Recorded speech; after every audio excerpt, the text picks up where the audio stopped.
But now let's bring in tonight's panel, National Senator Matt Canavan and Sky News host James Morrow. And let's start with the fracturing of the Republican Party and the MAGA movement.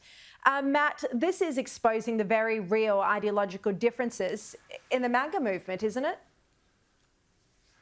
It sure is, Sharri. I mean, Donald Trump really launched himself onto the national stage in a debate in South Carolina in 2016 when he eviscerated the then, I suppose, Bush doctrine in the Middle East. It was very controversial. There were gasps in the audience when he did. But he kind of won that debate. He won that debate that the so-called forever wars were a mistake and should never have happened. And I suppose I'm concerned here right now. I mean, have we learnt the lessons of the last 20 years? I'm very worried about what's happening here. I think it's very important when you get involved in any conflict situation to know exactly what the objective is. That needs to be clear. And also how you're going to get out of it. And I'm not so sure what the objective here is because I hear different things the last few weeks. Is it the nuclear program? Is it regime change? I'd be very concerned about the latter, between a country 3 times the size of Iraq with 3 times the population.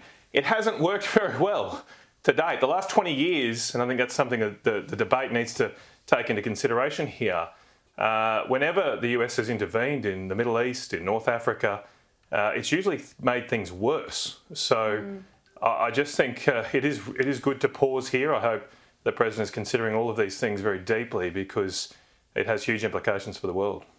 And of course he is considering them very deeply. But, you know, James, and I respect Matt's point of view. Of course I respect Matt enormously. But, James, if you can't bring yourself to destroy a nuclear facility that Iran has refused to agree to stop producing uranium, that even the IAEA has called out that they're not abiding by the protocols. They're refusing inspectors into several sites. I mean, if he can't take that basic decision to destroy a nuclear facility, then there is no US leadership anymore. Well, I don't think I'd go that far. I'd say this. You know, there is a very respectable America First position that says assisting with B-2 bombers to blow up the Fordo nuclear site here with these bunker buster bombs is something that fits within that category because you're not talking about boots on the ground. The second you're talking about any American boots on the ground in Iran, I would be exceedingly very nervous about that in the same sort of way Matt is. But I think that you have to telescope out the history of this here. You know, we're very much focused on Iran and the nuclear deal. And, you know, this position that we're in, ironically, has been created by the Obama administration, by a previous American administration. So we're trying to undo that. But I have to go back further to 1979 and the Iranian Revolution. And, you know, as far as I'm concerned, from the moment the Revolutionary Guards, the students who later became the Revolutionary Guards, stormed that embassy and held American hostages for 444 days. You know, a state of war has essentially existed between the Iranian clerical regime and the United States. I think to do something to collapse that regime, not occupy Iran and install our own person, although it would be great to see the Shah come back and it would be great to see, you know, the Iranian royal family come back into the picture. But James, Matt, you got to go. You got to go further back, James. I mean, the MI6 and the CIA toppled the Reza Khan, the Mossadegh democratically elected government in 1953. Before that, the British government installed an imperial army general in 1925 in Iran, displacing a monarchy that existed since 1789. I mean, how many times should we interfere and intervene in this ancient civilization of Persia? It's been crucial going back to the 6th century BC. Yeah, look, I mean, and it hasn't, and things gotten worse and worse and worse every time. Well, okay, but Matt, you know, sorry, like, you know, I do have to sort of say that the idea of this mullahocracy, you know, with nuclear weapons is simply, you know, not a good thing for the world. And even without the nuclear weapons, that's not what I said, though. But even without the nuclear weapons, this regime has been a sponsor of absolute horrendous terrorism. You know, it created the Lebanese civil war with Hezbollah. It, you know, it sponsored Hamas. It sponsors all sorts of really bad, destabilizing things. If you can cross that off of the balance sheet of the Middle East, that regime, the Iranian people don't like this regime much either.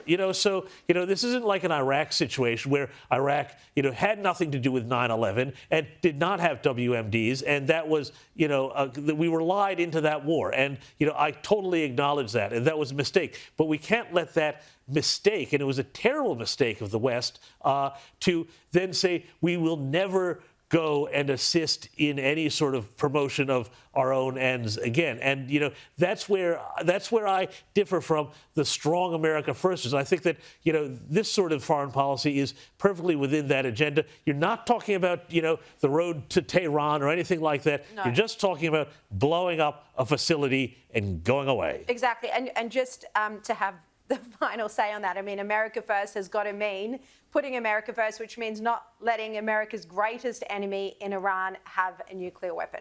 All right, let's move on to Labor's renewable agenda. Treasurer Jim Chalmers spoke about this at the press club. Have a look. The global net zero transition will also reshape our revenue from resources.